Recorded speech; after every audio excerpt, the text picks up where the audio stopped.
আৰে ভাই কোন এইজন মিয়াৰ বোলে উকালতি কৰিলে তেওঁ বোলে পিঠি বহল কৰি দিব। কোন তুমি?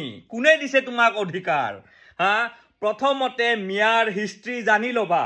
মিয়া মানে যে বাংলাদেশী সেইটো নহয়। বাংলাদেশী আমিও বাংলাদেশী আমি নিবিচাৰোঁ। আমিও বিচাৰোঁ যদি কোনোবা বাংলাদেশী আছে অসমৰ পৰা যাব লাগে, কিন্তু একো নাজানাকৈ উল্টা পুল্টা কথা নকবা। পিঠি বহল কৰাটো দূৰৰ কথা, মোৰ নিচিনা মানুহ এজনৰ তোমাক পিঠি খুজাবলৈও নিদিওঁ, গম পাইছা? সেইকাৰণে কথাবিলাক অলপমান চাই চিতি ক'বা। আৰু এইবোৰ কথা দি পেলাই কি হয়, কিছুমান জেগাত অশান্তিৰ সৃষ্টি হয়। সেইকাৰণে প্লিজ কৈছোঁ, মই অশান্তিৰ সৃষ্টি কৰাব নিবিচাৰিবা। অলপমান সকলোকে শান্তিত থাকিব দিয়া। এইবিলাক চব আমাৰ ভাই হয়, নহয় জানো?